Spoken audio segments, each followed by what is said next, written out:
Dare to dream. Well, तो कहानी की शुरुआत में अपनी कहानी की हीरोइन मिरिंडा को दिखाते हैं, जो कि एक छोटे से सी फूड रेस्टोरेंट को मैनेज करती है। मिरिंडा के 3 बच्चे हैं और एक सिंगल पेरेंट के तौर पर वो अपने बच्चों की परवरिश करने के लिए बहुत ज्यादा स्ट्रगल कर रही है। रोज सुबह हार्बर जाकर रेस्टोरेंट के लिए फिश खरीद कर लेकर आती है। मतलब बहुत ही मेहनती है दोस्तों, और एक पल भी वेस्ट नहीं करती। वैसे वेस्ट करने के लिए उसके पास टाइम भी नहीं है, इतनी बिजी रहती है, बताओ। और आज की बात करूँ तो उसका डेंटिस्ट के साथ अपॉइंटमेंट है, उसी के बारे में वो फोन पे बात कर रही है। तो उस दिन का काम जल्दी खत्म करके मिरिंडा रेस्टोरेंट के ओनर के पास जाती है और उसे बताती है कि आज मुझे डेंटिस्ट के पास जाना है, मैं निकल रही हूँ। और ये देखिए दोस्तों, ये है रेस्टोरेंट का ओनर टकर, जिसे वैसे मिरिंडा बहुत ही पसंद है। लेकिन मिरिंडा उसे सिर्फ अपना अच्छा दोस्त मानती है और कोई खास फीलिंग्स नहीं है उसके लिए। लेकिन टकर मिरिंडा से प्यार करता है, उसकी बहुत ज्यादा इज्जत करता है, क्योंकि वो अकेली ही 3 बच्चों की परवरिश कर रही है। उस इलाके में तूफान की चेतावनी दी जाती है दोस्तों, और लोगों से विनती की जा रही है कि वो सेफ रहें, अपनी जगहों पे रहें। दूसरी ओर ब्रे नाम के एक आदमी को दिखाते हैं, जो कि किसी दूसरे शहर से यहाँ किसी काम से आया हुआ है और एक होटल में रुका हुआ है। ब्रे की बात करूँ तो किसी के साथ भी बहुत आसानी से घुल मिल जाता है, और उसी तरह से होटल के रिसेप्शनिस्ट से मिलते ही मस्त बातें करने लग जाता है, और इसी वजह से ब्रे को लोग जल्दी से पसंद भी करने लग जाते हैं। दूसरी ओर मिरिंडा डेंटिस्ट से अपने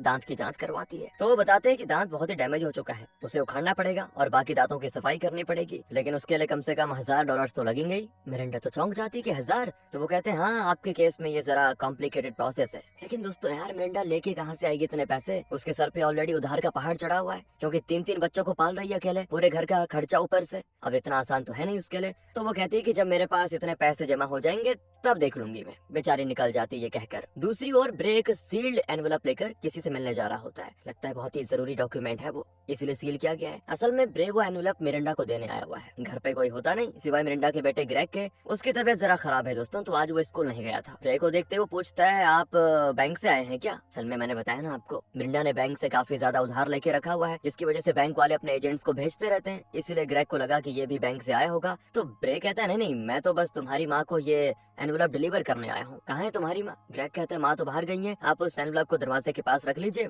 मैं ले लूंगा और माँ को दे दूंगा। तो ब्रे कहता है, नहीं नहीं, मुझे तुम्हारी माँ से बात करनी है बेटा, और इसे खुद उनके हाथ में देना है। ग्रेग कहता है, फिर तो आपको शाम को आना पड़ेगा। और ब्रे भी जाने लग जाता है। तो ग्रेग कहता है, अंकल अंकल, आप माँ से मत कहना कि मैंने आपसे बात की थी, वरना वो मुझे डांटेंगी, क्योंकि उन्होंने कहा है कि बाहर वालों से बात कभी मत करना, तो देख लेना ठीक है थोड़ा सा। ब्रे कहता है, ठीक है बेटा, नहीं बताऊंगा, कहकर वो चला जाता है। और वहाँ मिरिंडा डेंटिस्ट से मिलकर सीधे अपने बाकी 2 बच्चों को पिकअप करने उनके स्कूल जाती है। और तब मिरिंडा की सासू माँ, जिनका नाम है बॉबी, उनका कॉल आता है। वो कहते हैं कि बेटी, आज तो तूफान की चेतावनी दी गई है, तुम्हारा घर इतनी खराब हालत में है कि कभी भी छत नीचे गिर जाएगी, तुम बच्चों को लेकर मेरे घर आ जाओ। पर मिरिंडा कहती है कि नहीं माँ जी, कोई दिक्कत नहीं है, मैं मैनेज कर लूंगी। दरअसल उस घर के साथ मिरिंडा के इमोशंस जुड़े हुए हैं दोस्तों, और वो मानती है कि उसके पति की यादें वहाँ पे बसी हुई है, इसीलिए वो उस घर को छोड़ना नहीं चाहती, बस यही दिक्कत है। बॉबी कहती भी रहती है कि बेटा मेरी बात मानो, उस घर को बेच डालो, वो सेफ नहीं है। मिरिंडा कहती है, स्कूल की छुट्टी हो गई है माँ जी, मैं बाद में कॉल करती हूँ, कहकर वो कॉल कट कर देती है। और फिर मिरिंडा की दोनों बेटियां स्कूल से आ जाती हैं। छोटी का नाम है बेस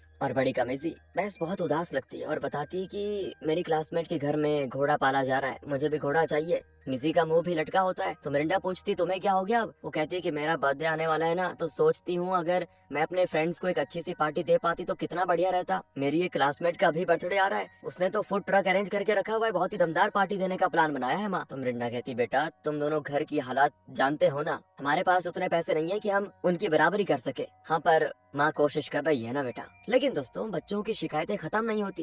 कहती है कि माँ आप हमेशा यही कहती हो, पर कुछ करती नहीं। अब इस तरह उनसे बहस करते करते मिरिंडा का ध्यान जरा भटक जाता है और वो आगे खड़ी गाड़ी को ठोक देती है। तो अब घबराहट में उतरती है, तो असल में वो कार ब्रे की होती है, जो कि उसने भाड़े पे ली थी। पर क्योंकि दोनों ही एक दूसरे को जानते नहीं, तो मिरिंडा घबराई भी होती है, पता नहीं क्या हो गया, कहाँ डैमेज हो गया, कितना डैमेज हो गया। वो कहती है, सॉरी मुझसे गलती हो गई, कहकर वो गुस्से में अपनी कार के बम्पर को लात मार देती है, जिससे कि वो डैमेज हो जाता है। पर ब्रे भाई एकदम शांति से कहता है, अरे आप टेंशन मत लीजिए, मेरी गाड़ी में उतना डैमेज नहीं हुआ है और ना ही मुझे आपसे पैसे चाहिए, काम रहिए, लेकिन आप चाहे तो मैं आपका ये डैमेज्ड बम्पर ठीक कर सकता हूँ। तो मिरिंडा बड़ी हैरान रह जाती है कि आप तो कमाल के आदमी हो, मैंने आपकी गाड़ी ठोकी और आप हो कि मेरी गाड़ी ठीक करना चाहते हो। तो ब्रे कहता है, ऐसी कोई बात नहीं है, मैं एक काम से इस टाउन में आया था, पर फिलहाल मैं फ्री हूँ, तो सोचा आपके घर आकर आपकी गाड़ी ठीक कर दूं, क्या कहती हो? मिरिंडा को वैसे अजीब तो लगता है कि एक अजनबी को अचानक से अपने घर कैसे लेके जा सकती हूँ, लेकिन ब्रे की बातों से, उसके एटीट्यूड को देखकर न जाने क्यों मिरिंडा को उस पर थोड़ा विश्वास हो जाता है दोस्तों। ब्रे उसकी गाड़ी का बम्पर अपनी गाड़ी में डालकर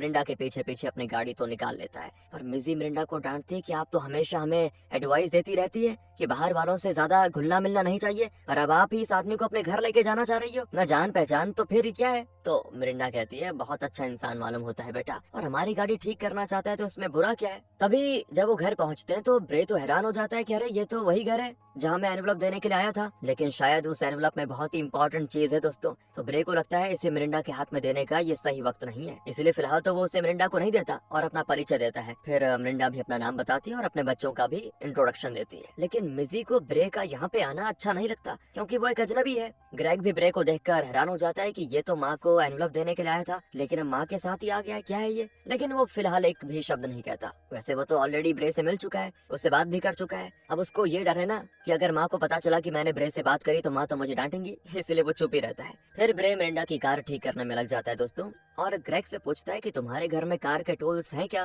तो ग्रेग बड़ा खुश होता है और कहता है कि हाँ है ना, कहकर वो गैराज में जाकर टूल्स लेके आ जाता है। दरअसल दोस्तों ग्रेग को कार के पार्ट्स, इंजीनियरिंग, इन सारी चीजों में बड़ी दिलचस्पी है। गैराज में उसके पापा की फोटोज होती है और लगता है वो भी एक इंजीनियर थे, लेकिन अब वो इस दुनिया में नहीं रहे। खैर ब्रे और ग्रेग मिलकर गाड़ी को ठीक करने में लग जाते हैं। दूसरी ओर मिजी ब्रे के बारे में गूगल करती है तो पता चलता है कि वो एक बहुत बड़ी यूनिवर्सिटी में इंजीनियरिंग का प्रोफेसर है। तो ये बातें मिरिंडा को भी बताती है, और तब मिरिंडा ग्रेग को ब्रे के साथ काम करते देखकर जरा इमोशनल हो जाती है। उसे लगता है जैसे कि ग्रेग अपने पापा के साथ मजे से कार रिपेयर कर रहा है। बड़ा खुश दिखता है ग्रेग। इतने में बारिश शुरू हो जाती है और वो ग्रेग और ब्रे को अंदर बुलाती है। दोनों पहले अपने हाथ धो लेते हैं। ग्रेग बताता है कि माँ ब्रे एक प्रोफेसर है। तो मिरिंडा कहती है हाँ हमने गूगल करके देख लिया बेटा। तभी ब्रे हंसता है कि अरे इतनी जल्दी मेरी जासूसी शुरू कर दी आप लोगों ने। खैर इसी बीच मिरिंडा ने ओवन में कोई फूड रखा था जो जल गया था। अब खाने के लिए कुछ नहीं है घर में, ऊपर से बच्चे पिज्जा की मांग करते हैं। लेकिन मिरिंडा कहती है कि हम उतने अमीर नहीं है बेटा जो जब चाहा पिज्जा मंगा लिया, नहीं होता है ना। इतने में छत से बारिश के पानी लीक होने लग जाता है, तो ये लोग नीचे बर्तन रख देते हैं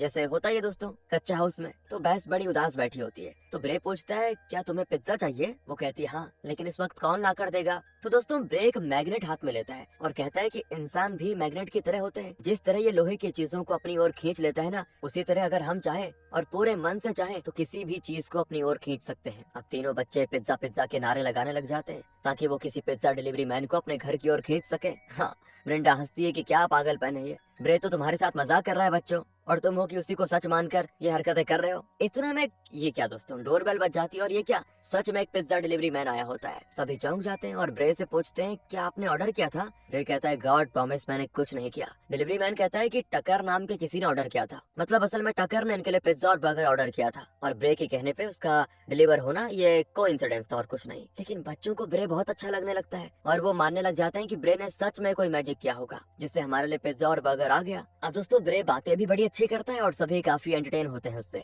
फिर ब्रे निकलता है और तब न जाने क्यों उसको मिरिंडा के लिए कुछ फील होता है और मिरिंडा के साथ भी वही होता है। खैर ब्रे वो एनवलप मिरिंडा को देने की सोचता है, लेकिन तभी बच्चे अंदर से आवाज देते हैं। तो मिरिंडा कहती है आप संभल कर जाइए, तूफान आने वाला है। तो ब्रे भी उस एनवलप के बारे में कुछ नहीं कहता और निकल जाता है। अब दोस्तों मिरिंडा के घर से कुछ दूर पर उनका लेटर बॉक्स होता है, तो ब्रे उस एनवलप को उस बॉक्स में रख देता है ताकि मिरिंडा उसे बाद में निकाल ले। अब न जाने इस एनवलप को मिरिंडा के हाथ में देने के लिए ब्रे इतना क्यों हिचकिचा रहा है, सीधे सीधे दे क्यों नहीं देता, पता नहीं क्या बात है। खैर ब्रे अपने होटल लौट जाता है। अब उस रात क्या है, बहुत बड़ा तूफान आता है और घनघोर बारिश होती है। अचानक धड़ाम करके एक आवाज सुनकर मिरिंडा जाग जाती है और जाकर देखती है तो किचन के छत पर एक बड़ा पेड़ गिर गया था और छत के टूटने से एक बड़ी सी टहनी किचन के अंदर घुस पड़ी थी। और इस पॉइंट पे मिरिंडा को लग जाता है कि ये घर अब सेफ नहीं है। वो बच्चों को लेकर बाथरूम में जाती है और बच्चों के साथ बाथटब में डर डर के रहती है। बच्चे बेचारे वहीं पे सो जाते हैं। सुबह वो देखते हैं कि कल के तूफान और बारिश ने घर को तहस नहस कर दिया, पूरे घर में पानी आ चुका है। अब उनकी समझ में नहीं आता क्या करें, कहाँ जाएं। दूसरी ओर ब्रे को बड़ी फिक्र होती है, मतलब वो सोचता है कि न जाने मिरिंडा ने उस एनवलप को देखा भी या नहीं। तो वो चेक करने के लिए वापस आता है और देखता है कि उस जगह पे लेटर बॉक्स तो है ही नहीं। कल रात के तूफान में न जाने वो कहाँ उड़ गया। और ब्रे फिर खुद को कोसता है कि यार ये मैंने कैसी बेवकूफी कर दी। खैर वो मिरिंडा और बच्चों के हाल जानने के लिए उनके घर पे जाता है। वहाँ के हालात उससे छुपे नहीं होते। मिरिंडा बहुत ही दुखी होती है कि कल रात तो आप कह रहे थे कि मन से चाहे तो हमें कुछ भी मिल सकता है, लेकिन ये देखा आपने, गरीब कितना भी चाले उनके साथ अच्छा होता ही नहीं। अब दोस्तों ब्रे ने कल जो इनकी गाड़ी ठीक की थी उस पर भी पेड़ गिर गया होता है और वो गैराज में फंसी हुई है। मिरिंडा कहती है कि अब इस घर को ठीक करने में कम से कम $10,000 लगेंगे, जो कि मेरे पास नहीं है। ब्रे कहता है दिल छोटा मत कीजिए, आप बस एक काम करिए, $500 का इंतजाम कीजिए, मैं आपके लिए घर ठीक कर दूंगा। मिरिंडा पूछती है आप ये कैसी बातें कर रहे हैं, कहाँ $10,000 और कहाँ 500? 500 में तो आप क्या ही कर पाएंगे। ब्रे कहता है देखिए देखिए, मुझे इस घर की मरम्मत के लिए कुछ चीजें खरीदनी होंगी, बस उसी के लिए 500 चाहिए, बाकी काम तो मैं खुद ही कर लूंगा। और मैं सच कह रहा हूँ, मुझे इस तरह के काम करने में बड़ा मजा आता है। आखिर मैं इंजीनियरिंग प्रोफेसर जो हूँ। वैसे आपको भी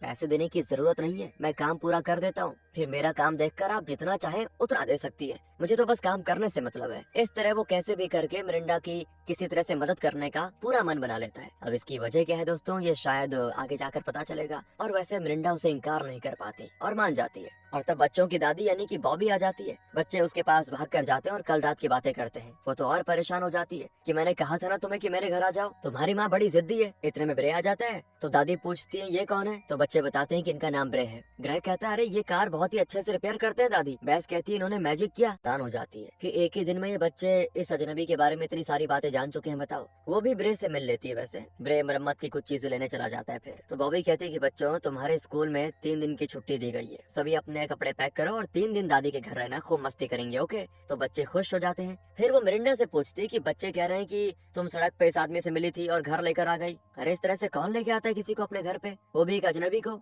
ऊपर से तुमने उसको छत ठीक करने का काम भी दे दिया है। तुम तो किसी पे उतनी आसानी से विश्वास नहीं करती, तो फिर इस पर इतना भरोसा क्यों? मिरिंडा कहती है जैसा आप समझ रही हैं वैसा कुछ नहीं है, वो एक बड़ी यूनिवर्सिटी का प्रोफेसर है, कोई लफंगा थोड़ी है। आप फिक्र छोड़िए, मैं कोई गलती नहीं कर रही हूँ। फिर मिरिंडा जाती है रेस्टोरेंट ये बताने के लिए कि 2-3 दिन वो नहीं आ पाएगी क्योंकि घर की मरम्मत करवानी है। पर वहाँ टकर का रेस्टोरेंट भी तो तूफान में काफी डैमेज हो गया था, इसलिए कुछ दिनों के लिए रेस्टोरेंट भी बंद होगा। टकर कहता कोई बात नहीं, जब रेस्टोरेंट तैयार हो जाएगा तो मैं खुद तुम्हें फोन करके बुला दूंगा, तुम आ जाना। अब मिरिंडा कार में चढ़ती है तो बॉबी कहती है मेरे ख्याल से टकर तुम्हें पसंद करता है। तो मिरिंडा पूछती है ये आप क्या कह रही है माँ जी? बॉबी कहती है और नहीं तो क्या, तुम और कितने दिन इन 3 बच्चों की परवरिश अकेले करती रहोगी और कितने दिन सिंगल पेरेंट रहोगी? तुम्हें भी तो एक साथी की जरूरत है। और जहाँ तक मैं जानती हूँ टक्कर बहुत ही भला आदमी है, काफी वेल सेटल्ड भी, तुम इससे शादी क्यों नहीं कर लेती? मिरिंडा कहती है मैं कभी आपके बेटे को भुला नहीं पाऊंगी माँ, इसलिए प्लीज इस मामले को यहीं पे छोड़ दीजिए। और यहाँ दूसरी ओर ब्रे मिरिंडा के घर की मरम्मत करते हुए मिरिंडा के पति की फोटो देखता है और तब दिखाते हैं एक फ्लैशबैक। असल में दोस्तों ब्रे और मिरिंडा का पति एक इनोवेशन कंपनी में काम करते थे जहां वो नई नई चीजें इन्वेंट करते थे। एक दुर्घटना में मिरिंडा के पति की मौत हो गई थी, लेकिन उसके बाद किसी नए इन्वेंशन का पेटेंट ब्रे को मिला था, जो कि असल में मिरिंडा के पति का इन्वेंशन था। उसका पेटेंट अप्रूव हो चुका है और ब्रे वो पेटेंट मिरिंडा को देने की कोशिश कर रहा है, लेकिन वो मिरिंडा को अपनी लाइफ के साथ जूझते देखकर सिर्फ उसे पेटेंट देकर नहीं जाना चाहता, बल्कि उसकी उस पेटेंट को उसके हाथ में देना चाहता है। तभी तो यार वो उसकी इतनी मदद कर रहा है। तब ब्रे को उसकी बहन का कॉल आता है जो पूछती है कि तुमने वो पेटेंट डॉक्यूमेंट उसको दे दिया क्या? ब्रे कहता है नहीं, मेरी समझ में नहीं आ रहा मैं उसे क्या एक्सप्लेनेशन दूं कि इस पेटेंट को उस तक पहुंचाने में मुझे इतना वक्त क्यों लग गया, मतलब क्या बताऊं मैं उसको। फिलहाल तो मैं समझ नहीं पा रहा हूं, पर मैं शांति से उसको समझाकर फिर ये डॉक्यूमेंट देना चाहता हूं, वरना पता नहीं वो फिलहाल अपने पति को खोकर किस मानसिक स्थिति में है, शायद मेरी कोई बात उसे हर्ट कर जाए। इसी बीच टकर मिरिंडा के घर पे आ जाता है। फिर वहाँ ब्रे को देखकर वो कहता है कि क्या तुम्हारे पास इस तरह का काम का लाइसेंस है या फिर यूं ही मिरिंडा के पैसे और वक्त बर्बाद कर रहे हो? ब्रे कहता है लाइसेंस तो नहीं है, मैं तो बस मदद कर रहा हूँ। टकर को अब शक होता है कहीं मिरिंडा ब्रे को पसंद तो नहीं करती। वो पूछता है कि तुम मिरिंडा से कहाँ और कैसे मिले थे बताओ। पर ब्रे बात को घुमाने की कोशिश करता है और कहता है मुझे वो टूल बॉक्स उठा कर दीजिए प्लीज। वो भी ला कर देता है और अब वो उस टॉपिक को भूल चुका था। वो कहता है कि मेरा बस चले तो मैं इस छत का बढ़िया रिपेयर करवा सकता हूँ, लेकिन मिरिंडा बहुत ही जिद्दी है, किसी का एहसान नहीं लेती, लेकिन मैं चाहता हूँ कि उसे किसी भी तरह की तकलीफ न हो और मैं पूरी लाइफ उसके और उसके बच्चों के साथ रहूँ, उनकी देखभाल करूँ। ये बातें कौन कहता है? अपना टकर। तो ब्रे कहता है ऑल दी बेस्ट, आपसे मिलकर बड़ी खुशी हुई। फिर टकर चला जाता है और यहाँ बच्चे दादी के घर में मजे से खेल रहे होते हैं। ब्रे तो मिरिंडा को कॉल करके बताता है काफी काम पूरा हो गया है, बधाई हो, बस 2-3 दिन में हो जाएगा सब, छत एकदम बढ़िया तैयार हो जाएगी। उसकी बातें सुनकर मिरिंडा को एक अलग सा चैन महसूस होता है और वो अपने दिल की बातें उसके साथ शेयर कर देती है। कहती है कि मेरी लाइफ एकदम सर्कस की तरह चल रही है, न जाने कब क्या हो जाए। घर की मरम्मत, बच्चों की ख्वाहिशें, मेरे दांत का ट्रीटमेंट, ये सब मेरे सर पे बैठे हुए हैं, पता नहीं कैसे इन सबको मैनेज कर पाऊंगी। ऐसे में आप मेरी इतनी मदद कर रहे हैं, समझ में नहीं आता कि आपको कैसे थैंक करूं। और ब्रे भी अपनी पर्सनल बातें शेयर करता है कि मेरी वाइफ का किसी और के साथ अफेयर चल रहा था, मुझे तलाक देकर चली गई, इस तरह वो सारी बातें बताता है। मतलब ब्रे भी टूटा हुआ है वैसे अंदर से, काफी समय लगा उसको खुद को संभालने में, लेकिन फिर वो धीरे धीरे अपनी लाइफ के इस नए पहलू को स्वीकार करने लगा और अब वो काफी शांत हो गया है। ये सारी बातें बताकर वो कहता है कि लाइफ में जो भी होता है उसमें एक अच्छाई छुपी होती है। इसीलिए आज की सिचुएशन को देखकर डरो मत, जरूर अच्छा होगा। ये सब सुनकर मिरिंडा उसकी और इज्जत करने लगती है और उसे अपनी लाइफ को फेस करने की ताकत मिलती है। दोनों के बीच क्या कहते हैं उसको, एक बहुत प्यारी सी बॉन्डिंग हो जाती है दोस्तों। अगले सीन में टकर के रेस्टोरेंट को सब मिलकर रिपेयर करते हैं। पूरे टाउन में पावर शट डाउन हो चुका है, कहीं पे भी करंट नहीं है। बॉबी तो कैसे भी करके मिरिंडा और टकर की जोड़ी सेट करवाना चाहती है, लेकिन मिरिंडा ऐसा कुछ नहीं चाहती। वहाँ ब्रे छत को लगभग ठीक कर चुका होता है, लेकिन तब उसको छत पर एक शीट फिक्स करने की सोचती है ताकि किचन में सूरज की रोशनी आती रहे। बहुत ढूंढने के बाद उसको ऐसा शीट मिल जाता है और वो उसको बहुत ही बढ़िया तरीके से छत पे फिक्स कर देता है। उस रात पर मिरिंडा को नींद नहीं आती यार, वो बहुत रोती है कि ये उसकी लाइफ में क्या हो रहा है। एक और बॉबी उसे घर बेचने को कह रही है, लेकिन यहाँ मिरिंडा के पति की यादें बसी हुई है ना इस घर में, और मिरिंडा उसे बेचना नहीं चाहती। लेकिन दूसरी प्रॉब्लम यह है कि अगर घर नहीं बेचेगी तो उधार नहीं चुका पाएगी, बच्चों के फ्यूचर का क्या होगा। ये सारी बातें सोच सोच कर वो बहुत ही रोती है। अगले सीन में ब्रे का मैसेज आता है कि छत तैयार हो चुका है, घर की मरम्मत भी कर दी गई है, तुम लोग आकर देख लो जरा। तो सभी बड़े खुश होते हैं कि चलो मजा आएगा, घर सब कुछ ठीक हो गया है। अब वो अंदर जाते हैं तो सीलिंग पहले से कई ज्यादा अच्छा और नया लग रहा होता है। सभी दंग रह जाते हैं कि ब्रे सिर्फ एक प्रोफेसर ही नहीं, उसके अंदर काफी सारे टैलेंट्स भरे हुए हैं। यहाँ तक कि बॉबी भी उसके काम की दाद देती है कि वाह। फिर ग्रेग ब्रे से कहता है, अकेले में कहता है, क्या आपने अभी तक वो एनवलप माँ को दिया कि नहीं? ब्रे कहता है, देना तो चाहता हूँ बेटा, लेकिन ये सही मौका नहीं लगता मुझे, फिर कभी दे दूंगा। सब ब्रे का शुक्रिया अदा करते हैं और ब्रे वहाँ से निकलने लग जाता है। तो मिरिंडा उसे $500 का चेक देते हुए कहती है, अगर आप ना होते ना तो मैं इस घर को कभी रिपेयर नहीं कर पाती। मेरे पास उतने पैसे कभी होंगे ही नहीं, लेकिन आपने महज 500 में इतना सारा काम कर दिया, और वो भी अकेले, तो आप तो हमारे सुपरमैन हो। ब्रे कहता है, आप बहुत बड़ी बातें कर रही है, वैसे मुझे $500 नहीं चाहिए। लेकिन मिरिंडा जिद करती है कि नहीं नहीं नहीं, मेरी तसल्ली के लिए तो आपको लेने ही पड़ेंगे ये। तो ब्रे ले लेता है और कहता है कि गराज में जो पेड़ गिरा है, क्या मैं उसे काट कर लकड़ी ले लूं? मिरिंडा सोचती कि शायद ब्रे इसी टाउन में रहने वाला है और ये पेड़ उसके काम आएगा, इसीलिए वो मांग रहा है। तो वो कहती, ये भी कोई पूछने वाली बात है, आप बेशक लेके जाइए। पर बॉबी टक्कर को भी थोड़ा बहुत क्रेडिट देना चाहती है और कहती, ये काम तो टक्कर भी कर लेगा ना बेटी। पर मिरिंडा कहती, नहीं माँ जी, ब्रे इस काम में काफी एक्सपीरियंस लगता है, उसी को कर लेने दीजिए। दरअसल ये काम भी वो मिरिंडा की मदद के लिए कर रहा है, ताकि मिरिंडा को उसे कटवाने के लिए किसी और को हायर ना करना पड़े और पैसे खर्च ना करना पड़े। दूसरी ओर टक्कर का रेस्टोरेंट फिर से खुल जाता है और इस मौके पर वो एक पार्टी रखता है जहां मिरिंडा और उसके परिवार को भी उसमें इनवाइट किया जाता है। और मौके का फायदा उठाते हुए वो मिरिंडा को रिंग देकर प्रपोज कर देता है। बॉबी तो बड़ी खुश होती है कि अब मिरिंडा की लाइफ सेटल हो जाएगी और उसका स्ट्रगल खत्म हो जाएगा। लेकिन बच्चे नहीं चाहते कि मिरिंडा टक्कर से शादी करे। मिरिंडा की भी इसमें सहमति नहीं होती, लेकिन सभी के सामने टक्कर को मना करने का उसका दिल नहीं करता। मतलब वो दिल नहीं दुखाना चाहती थी टक्कर का, और हाँ कर देती है। शायद ऐसी ही गलती हम अक्सर कर जाते हैं दोस्तों, दूसरों का दिल ना दुख जाए ये सोचकर हम उनकी बात मान लेते हैं, लेकिन बाद में उस चीज को ना चाहते हुए भी हमें निभाना पड़ जाता है। कम से कम मिरिंडा बाद में तो टक्कर से कह ही सकती थी ना कि मैं तुम्हें सिर्फ अपना दोस्त मानती हूँ, लेकिन उसे वो सब भी कहने का मौका नहीं मिलता। खैर अब जो भी हो, बच्चे तो इस बात से काफी नाखुश है। उन्हें लगता है कि माँ को अगर ब्रे जैसा कोई साथी मिल जाए तो बढ़िया रहेगा, हमें भी एक अच्छे पापा मिल जाएंगे। लेकिन यार फिर भी इसे मिरिंडा का निजी फैसला समझकर बच्चे इसमें दखल नहीं देते। ऊपर से टक्कर मिरिंडा को एक नई और बड़ी कार गिफ्ट करता है, क्योंकि मिरिंडा की कार अक्सर खराब हो जाती है ना। मिरिंडा मना भी करती है, लेकिन वो कहता है, ये मेरा एंगेजमेंट गिफ्ट है आपके लिए, प्लीज इनकार मत कीजिए। और बेचारी मिरिंडा कुछ कह नहीं पाती। अब अगले सीन में ब्रे पेड़ को काट रहा होता है, तो ग्रेग कोई चीज कचड़े के डब्बे में डालकर गुस्से में जाकर बैठ जाता है। ब्रे पूछता है उससे, इस उम्र में तुम्हें ऐसी क्या परेशानी है बेटा? दरअसल दोस्तों अपने पापा की तरह ना ग्रेग को भी इंजीनियरिंग में बहुत इंटरेस्ट है और वो कई मैकेनिकल चीजें बनाने में दिलचस्पी रखता है। फिलहाल तो वो स्कूल में होने वाले एग्जीबिशन के लिए मुर्गियों को दाना देने वाली एक मशीन बना रहा है, लेकिन वो बार बार विफल हो जाता है, इसीलिए मायूस होकर बैठा हुआ है बेचारा।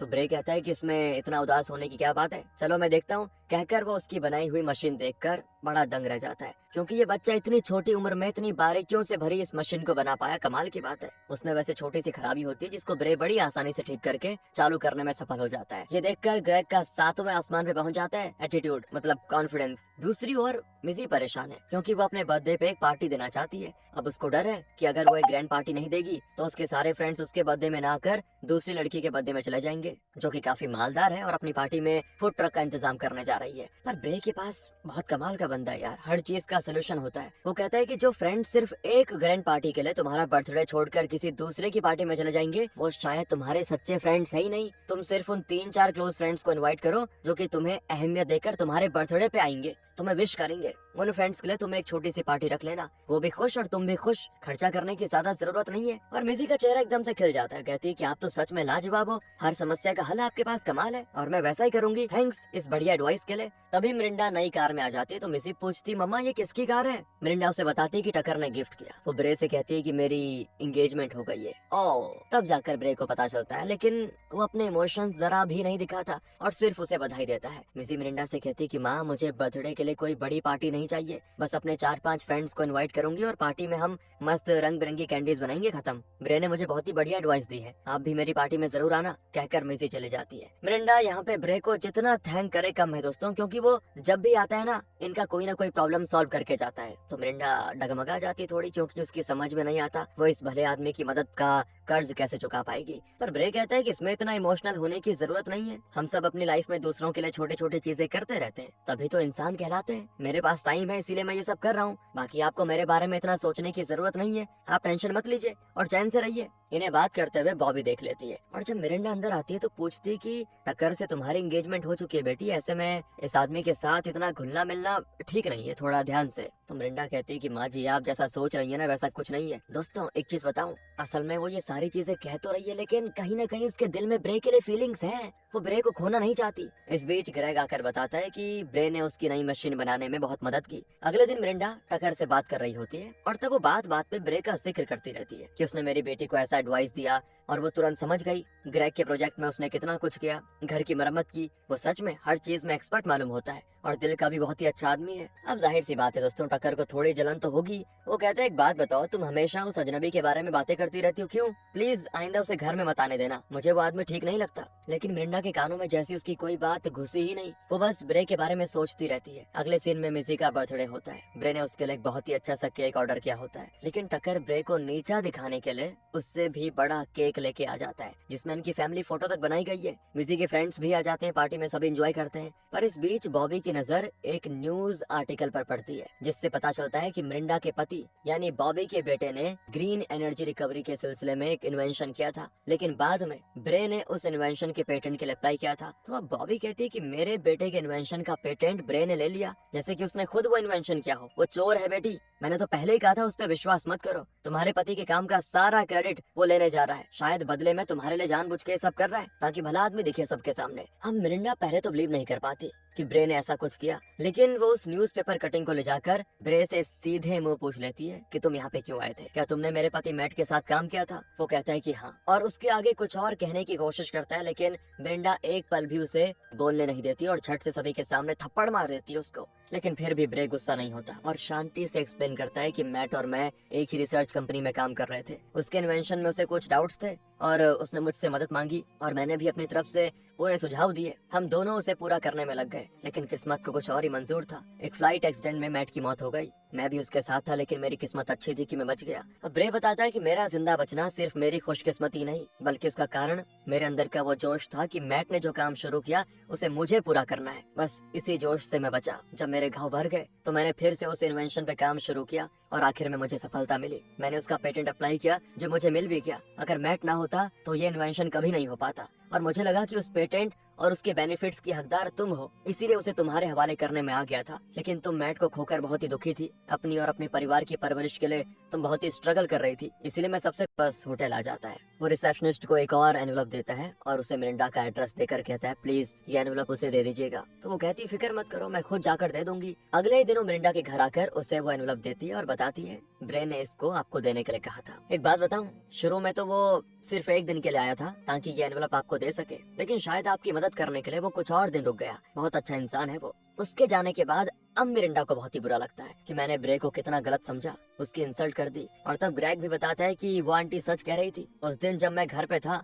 तो ब्रे आपको एनवलप देने के लिए आया था और उसने कहा कि तुम्हारी माँ से बात करनी है, फिर मैं उनको ये एनवलप दे दूंगा। पर मम्मा मैंने आपको नहीं बताया क्योंकि आपने मना किया था ना बाहर वालों से बात करने के लिए, इसी का मुझे डर था, तो मैंने आपको ये बात बताई नहीं। और मेरे कहने पर ब्रे ने भी आपको नहीं बताया कि हमारी बात हुई थी। अब मिरिंडा दुविधा में है कि वो करे क्या। वो उस एनवलप को खोलती है तो उसमें $1,00,000 का चेक होता है। मतलब ब्रे पहले तो मिरिंडा को पेटेंट देने आया था और बाद में उसने उसे लेटर बॉक्स में डाला था, लेकिन तूफान में न जाने लेटर बॉक्स कहाँ उड़कर चला गया। तो अब ब्रे ने उस ओरिजिनल पेटेंट को बेच दिया है और उससे जो अमाउंट मिला था उसे उसने मिरिंडा को भेजा हुआ है। अब ये कोई मामूली रकम नहीं है दोस्तों, बल्कि उसने पूरे $1 लाख भेजे हैं ताकि इससे मिरिंडा अपने सारे उधार चुका ले और अपने बच्चों की ख्वाहिशें भी पूरी कर ले। और तो और इस रकम से मिरिंडा और उसके परिवार का जीवन अलग हो जाएगा, बदल जाएगा। मिरिंडा को अब और ज्यादा पछतावा होता है क्योंकि उसका पति मैट अपने इन्वेंशन को सिर्फ आधा करके गया था, तब उसकी मौत हो गई थी, लेकिन उसे पूरा किया ब्रे ने। और इस रकम में भी उसका कुछ हिस्सा तो होना चाहिए ना ब्रे का,